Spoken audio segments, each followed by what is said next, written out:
Hi, it's Chef Martin on the ThermoWorks BBQ patio, and today we're bringing the heat with Fidel Astorga of the Utah BBQ company. Today we're doing some steaks SCA style, right? Correct. So, for those of our viewers who don't know, what is the SCA? The SCA is the Steak Cook-Off Association, kind of founded in Texas and kind of now has become worldwide. Barbecue Pit Stop here locally, one of the stores, has put on a barbecue series which has introduced these competitions to Utah. Luckily this year we're fortunate enough to go out and cook, and we're at 5 events of the year. That's fantastic. So what is, so it's a steak cook-off. How does it run? What are people doing? What's the point of this? Is it always steak? Is it always different steaks? How does an SCA event work? So the main portion of the competition is you're cooking ribeye steaks. The SCA believes that cooking a steak is more of a sport because it's pretty easy to undercook a steak and it's pretty easy to overcook a steak. So you get the highest points for cooking your steak medium all the way through. Okay. So we're always cooking ribeyes. It pretty much starts by having a cook's meeting at usually about 10 a.m. and we go ahead and pick our steaks. There's usually a big table that has all the steaks laid out. Everybody draws numbers. The first person goes all the way to the end, and then you flip the rotation, and then the last person goes first all the way through, and then you pick your 2 best steaks that you feel that you're going to be able to compete with. And you said it's always ribeye? Yes, we always cook ribeyes. There is ancillaries, which is pretty much open to anything, and pretty much anything goes, but the main portion of the competition is ribeye steaks. Okay.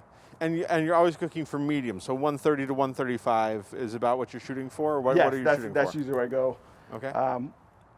You know, there's always a carryover with steaks, so you always want to put them off a little bit early, and let them get to that desired temp.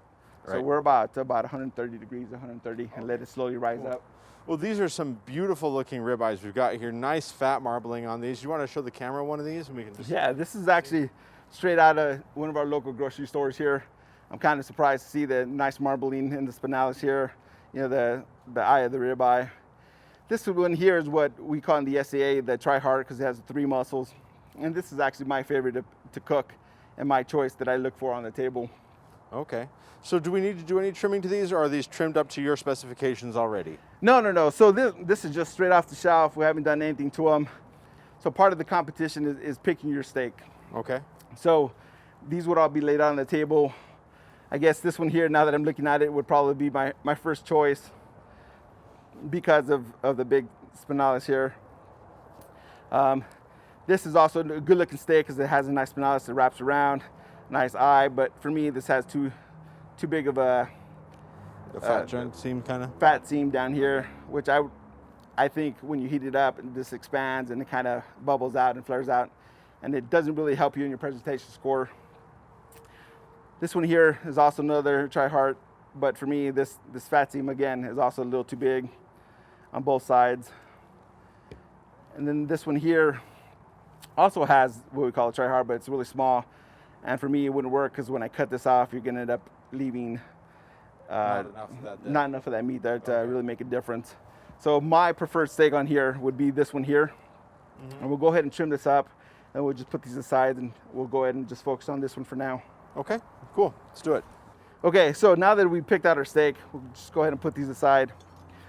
So trimming up the steak, the first thing I like to do is go around the edges, take the fat off. And I usually like taking a small cut, because it's easier to take smaller cuts and then taking a big cut and trying to... Yeah, you can always cut more later than you can put anything back on it. Correct. So you're getting rid of some fat there, and there's some silver skin bits in there, some kind of gristly bits. Correct. Looks like. Yes. So for us in the competition, this stuff would never render down. Plus, it's not great in mouth chew. Doesn't taste very well, or very good, I say. Because you're getting judged on basically 1 or 2 bites of steak, right? So you got to make sure that whatever bite that is gonna be a winning bite. Correct. So like I said, we're just kind of going around steak, slowly trimming off a lot of the fat.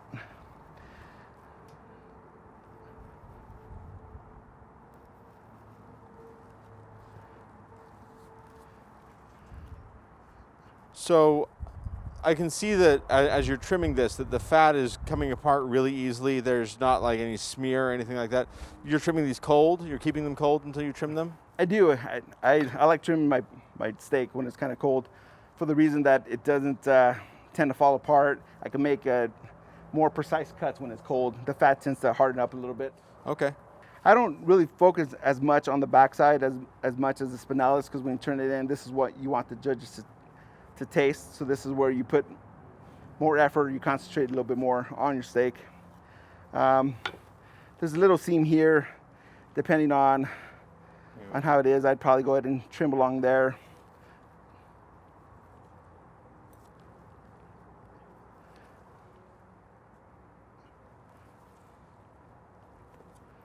There you go. So once I feel this side is exactly where I like it, go ahead and flip it over. Do the same thing. Give a look, see if there's anything else that I missed.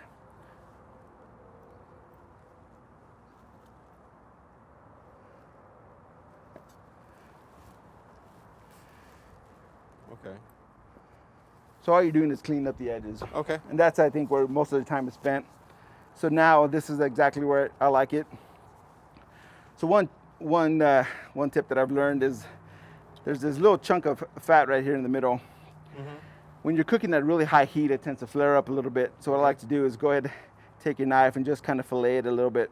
Okay, so you're kind of pressing up on it from underneath so that it sticks out more? Correct. I'm kind of using my fingers to push it forward.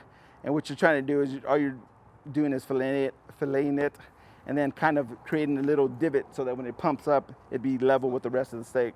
Okay, nice. So this to me, kind of like putting a divot in your hamburger, so when it swells up, it's all one shape. Correct, correct. So for me, this would be my presentation side, and this is the side that I like. So I'm gonna focus more on this side than anything else. Okay, so from here, I would go ahead and Jaccard it. Okay. So this is my Jaccard, and I kind of like to go nice and slow and give kind of precise puncture holes, if you will. Okay. So. And the Jaccard is meant to basically tenderize it, Correct. huh? Correct. And maybe let some flavor into it? Yes. From the seasonings? I prefer using the Jaccard compared to others who use, say, salt, like a salt brine to get their tenderizer. So what I do is I avoid the big fat seams, so I make sure that I just focus on Jaccarding the meat and not the fat.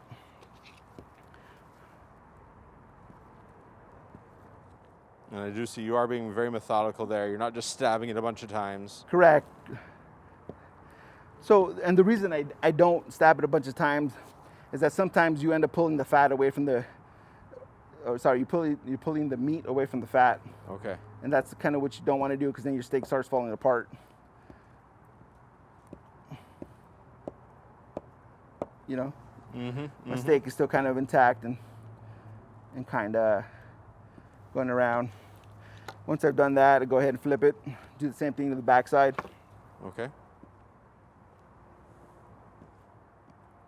And you are pushing all the way through to the board when you do that, right? I am, but I'm also using my hand to make sure that I don't pull the steak up with me. Okay, yeah, holding it there with the other one. Gotcha.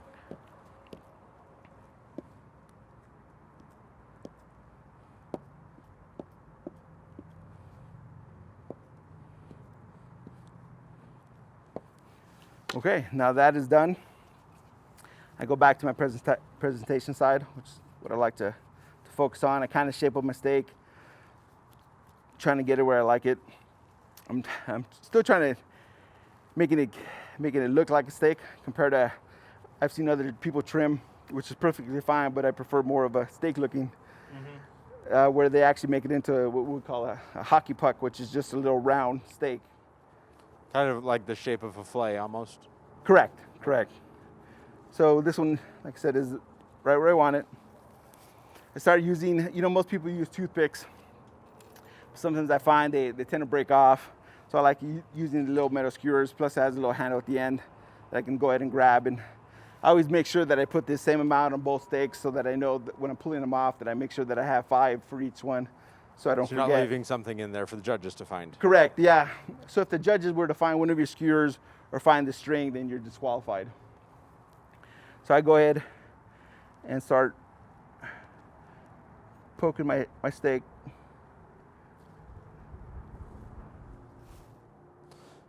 So I see what it looks like you're doing there is you're trying to line up the skewer so that you're putting the whole skewer in meat. You're not sticking out the other side very much, Well, right? this one is, but Okay. actually the main thing I'm trying to do with this is make sure that my steak stays intact, especially when you're heating it up.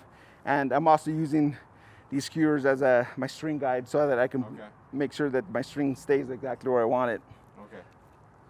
So you're trying to go through like some of the fat seams and muscle seams and things like that to hold everything together. Correct. Correct.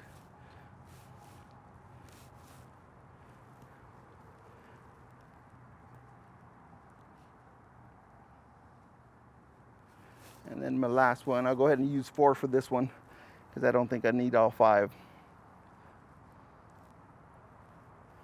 Okay, so now the steak stayed exactly the way I wanted it to look. Now I'm going to go ahead and tie it up.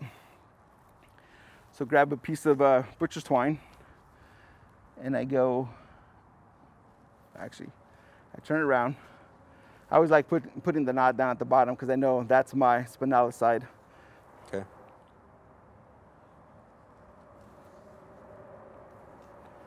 And you're just following the line of the skewers there. Correct, correct. So I tie 2 pieces of twine on there. I tie one above the skewers and one below it.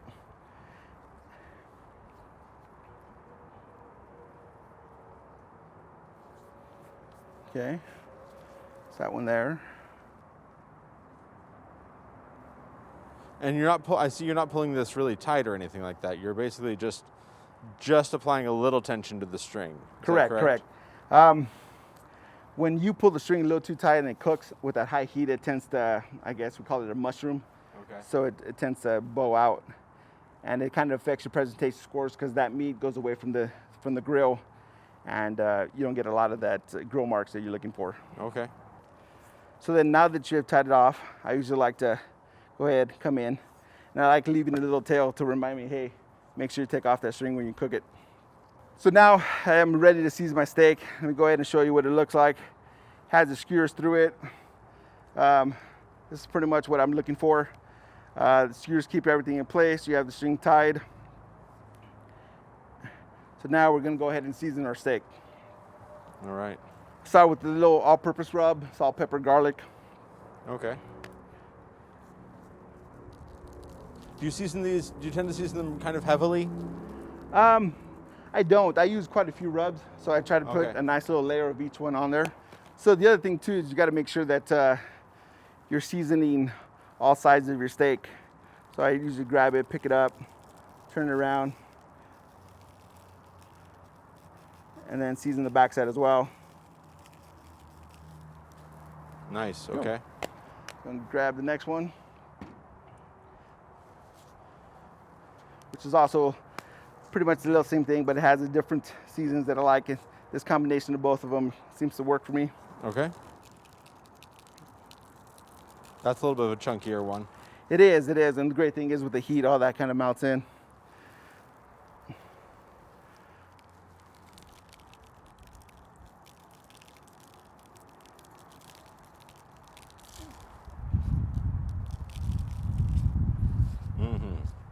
So I usually like to press down a little bit just to keep the... Get to adhere, sort of. Correct. Most people that I know would use some kind of binder, water, Worcestershire sauce, duck fat. But you don't like to use a binder? Personally? I don't mind. I do. Actually, towards the end, because you have the first layer of rub, then you put the second layer of rub. So you're trying to make sure that your third layer of rub kind of sticks. Okay. But by the end, it's pretty much well coated. So I kind of just hit it just lightly with some duck fat. Spray duck fat. Nice. Right. And then our last layer is usually, for me, with a little bit of heat and also something with a little bit more paprika in it to give it that color that we want. Okay. Pick it up. And you're hitting it pretty lightly with that one, it looks like. Correct. I'm kind of just making sure it seems the wow. And almost like you're garnishing with it. Correct. Once that is done, I put it in a pan and let it set for 30 minutes right before it hits the grill. I like my grill grates to be about 625 degrees. So I'm gonna let it sit and then we'll go ahead and start cooking the steak. Okay, cool. All right, well, our steak is resting. I see we've got one large chimney full of lump charcoal here, right? Correct. So how do you set up your grill for this? Okay. So I like using lump charcoal. We're using a full chimney here. I like to wait so the charcoal gets nice and hot. Kind of you see it here. It's pretty much a white all over, which means everything's pretty much lit. Let's go ahead and pour the charcoal out. Oh, wow, yeah.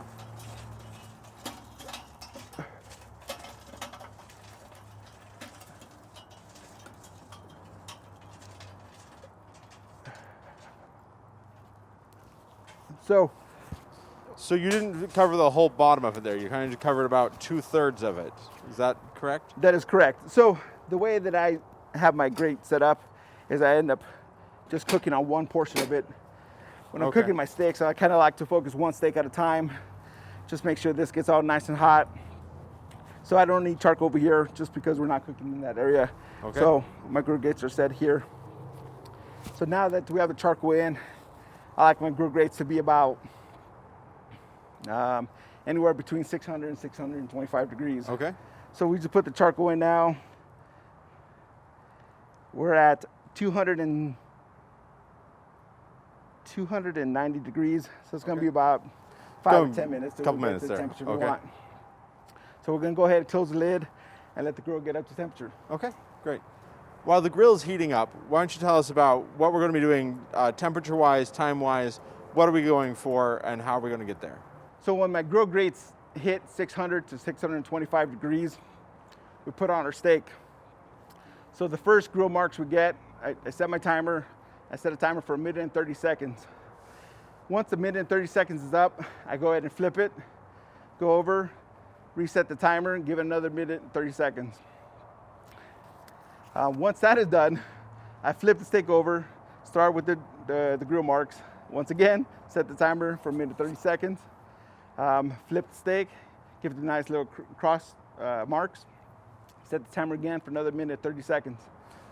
So you're marking, turning, marking, flipping, marking, turning, marking. I believe it's marking, turning with marking, Okay. and then flip, marking, and then turning with marking again. Okay, great. So, yeah, so each time frame for that is 1 minute and 30 seconds. So you're pretty much 3 minutes on each side. Okay. So once that happens, you're pretty much working on your presentation score. So once that is done, after about 60 minutes, your steak should be anywhere between 100 and 110 degrees roughly, at least from what I remember. Your steak at that point is not done, but you need to get it off the high heat. So we have a rack. At that point, I'm going to elevate it above the rack. And at that point, I go ahead and use my Smoke X4 and put the probe in to make sure that I get it at the temperature that I want. So as soon as it starts beeping, I go ahead and take it off. I have I have my Smoke X set to 131 degrees. That's kind of where I like it. Because we're cooking at 600 degrees, the carryover should take it up to that medium doneness that we're looking for. Okay. Do a lot of guys do it in this order, or did you get people doing reverse sear where they bring it up first and then sear it? Is there like a majority kind of opinion on that? You know, the great thing about the SCA and cooking steaks is there's no one way to cook a steak, right? That is the truth, yeah. I've seen people pan sear it. I've seen people smoke it first and then reverse sear it, and then some people sear it first and then smoke it at the end. Some people do a combination of both. So the great thing is there's hundreds of ways to do it. Mm-hmm. But this is just the way that I found that I like, and it seems to be working pretty well for me. Cool. We're at 600 degrees here, and we're at 620 degrees here, so I'm going to go ahead and start cooking steaks here. So let's go ahead and get that started. All right. So the first thing I do is... Well, I see also as you're putting that on, there's some smoke coming off of there. You oiled the grill grates, right? Correct. What I kind of did was just give it a little spray so that the grates kind of give stick, are nice and hot.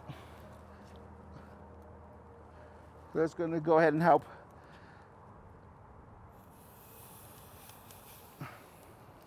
Go ahead, give it a wait. Close the lid. Hit start on my timer. Okay. All I gotta do is wait another minute 30. All right. Oh, I can smell the seasoning coming off of it already. Right, it smells really seasoning's good. cooking. Yeah, it smells great. Smells great. So is usually the time where I start panicking, start worrying, start Right, thinking yeah. about this and start thinking about that. And so, Well, everything here is kind of the hurry up and wait, right? You've got a minute 30 to do nothing, and it's exactly a minute 30, and then you got to do something right then, huh? correct. So, Exciting. yeah, but most of these competitions, what I really like is more the friends you make, and you can go out and, I cook with my teammate Curtis, and a lot of it is, we shoot off ideas with each other. We kind of talk about recipes and strategies, and that's kind of what I really like about these cooks and these competitions. And you get some steak also. We do get some steak. The only bad thing is, you get two steaks. You get the one that you turn in and the one you practice with. And what happens is you never really know what that steak that you turned in tastes like, or what it's like, or what it looks inside. Hopefully, So hopefully as good as your other one. Correct. Or better. Correct. But for me, sometimes I get caught up in just focusing on one steak. So sometimes I just cook one steak, and I try to focus all my attention on just that one steak. So yeah, I get that. should turn out. All right, we're about 2-3 seconds in. Okay, so now go ahead and take the weight off.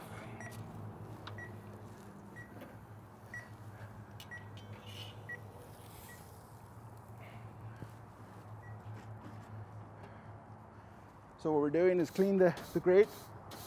So you get fresh lines on the new side. That is correct. So now we go ahead and rotate it.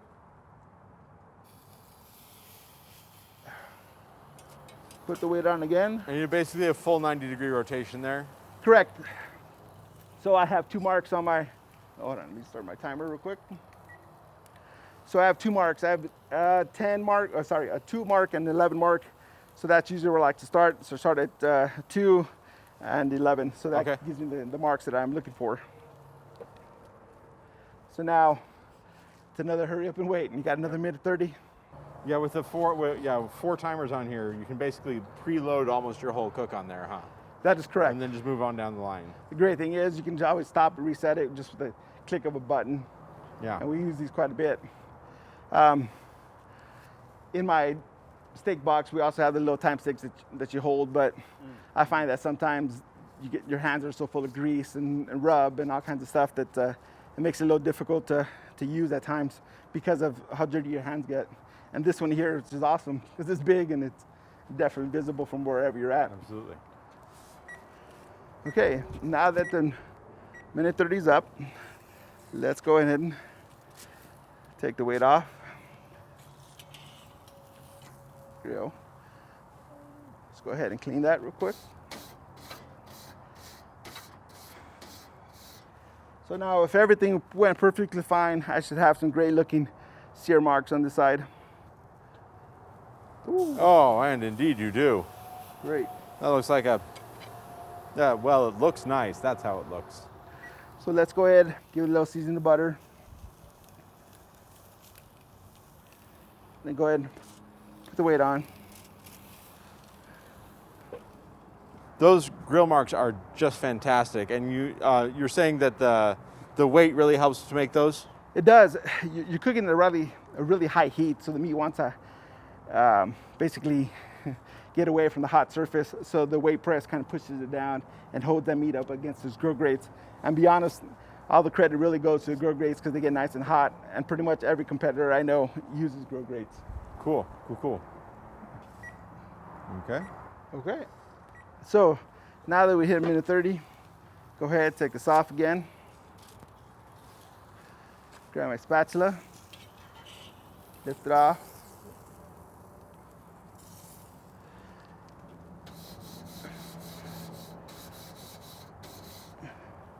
Clean it, rotate it, put it back on. So now that pretty much the hatch marks on both sides should be pretty much done, we're gonna go ahead and probe it. We're about 90 degrees, right where I wanna be.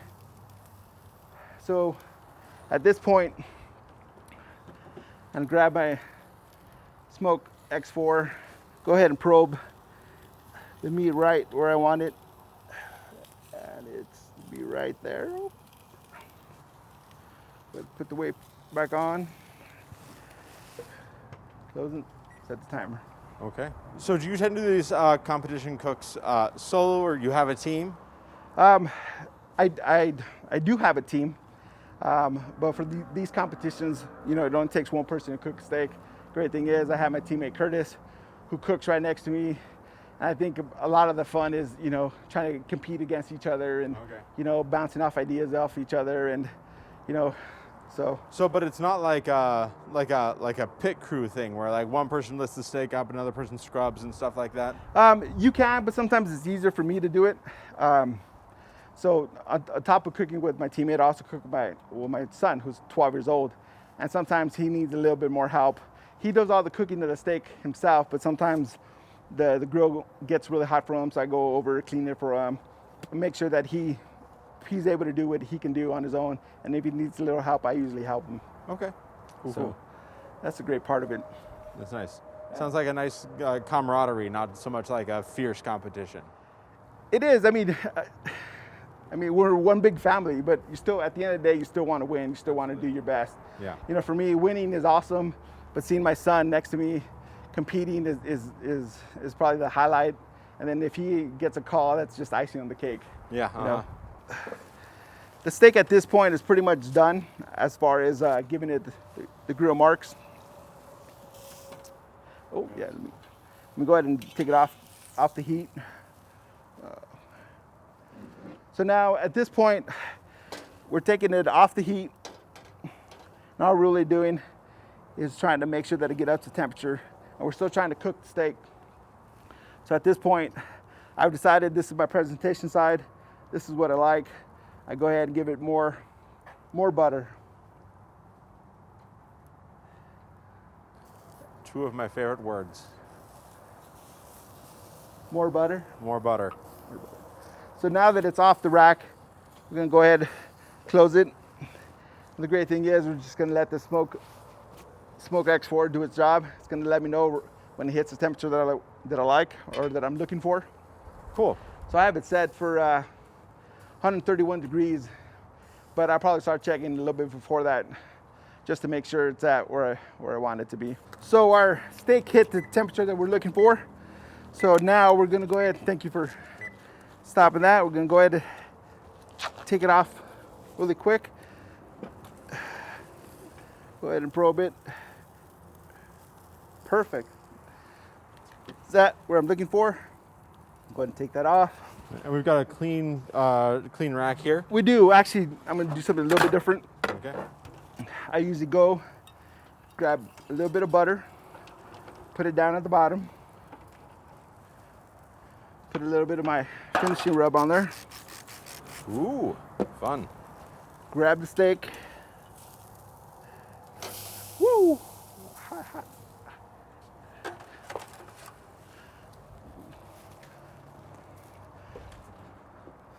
Put that off. So now that the steak is done, I'm gonna set my timer for 10 minutes. Oop.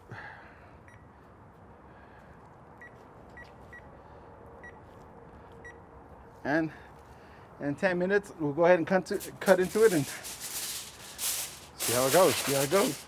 All right. Okay, so it's been 10 minutes of resting. Right. So and what comes next in the process? Okay, so let's go ahead and take it out.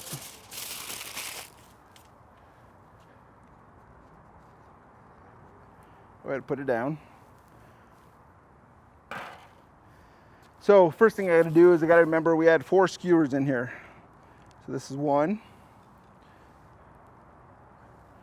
2, 3, 4. The other thing I like to do is go ahead and give it a little bit of butter. Okay. It's kind of nice. More butter again. More yeah, butter. Nice. So then I go ahead. Oops. Actually, no. Before I do that, on the back side, I like to give it a little bit of butter. I want to show that. So put a little bit of fishy dust on here. Move my steak over so that the bottom gets seasoned. Nice.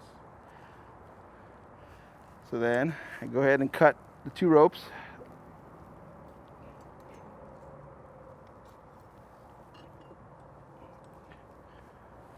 No string left on there. No string left. Go ahead and give it a very light dusting. Of light seasoning dusting. there. Okay. And then from there, go ahead and move it straight into the box. And you're moving it with the bite you want them to eat facing the front of the box. Correct. Correct? The portion that I want the judges to try is down at the bottom. They cut based on the back of the clamshell, so they're going to be cutting about here. So that is pretty much right. So it puts the spinalis right in their mouths. Correct. Basically. Yeah. So this portion here is all the spinalis. So they're going to cut there, give you a score for appearance, and then try that for taste. And that's pretty much it. Okay. So at this point, we just go ahead and close up. And turn it in, as it were. Can we cut it open? Yeah. All right, let's do it. Okay. So let's go ahead and cut it.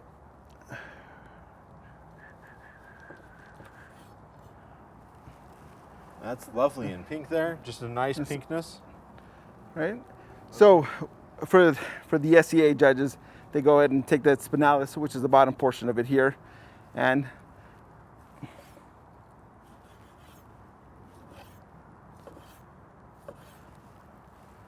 go ahead, try a piece. Absolutely, that's beautiful. Oh, yum. I like the layers of flavor from the different rubs you used. I like the butter, the butteriness of the fat, and that is perfectly tender. That's fantastic. Great, thank you. What's your evaluation of it? Does it meet your standards? You know, honestly, for SCA, I do like the flavor. I do like the tenderness. To me, it seems a little bit overdone, or maybe I should let it rest a little bit longer, but you know, you get 5 different scores and presentation is just one of them. And I'm okay with that for now, but I do think I do them a lot better in taste. Well, Fidel, thank you so much for being with us. That's an amazing steak, and thank you so much for sharing with us all the info about the SCA and what that is and how it works. Really appreciate that. Great, thank you for having me. Of course. Until next time, Fidel, thank you so much. We'll see you next time.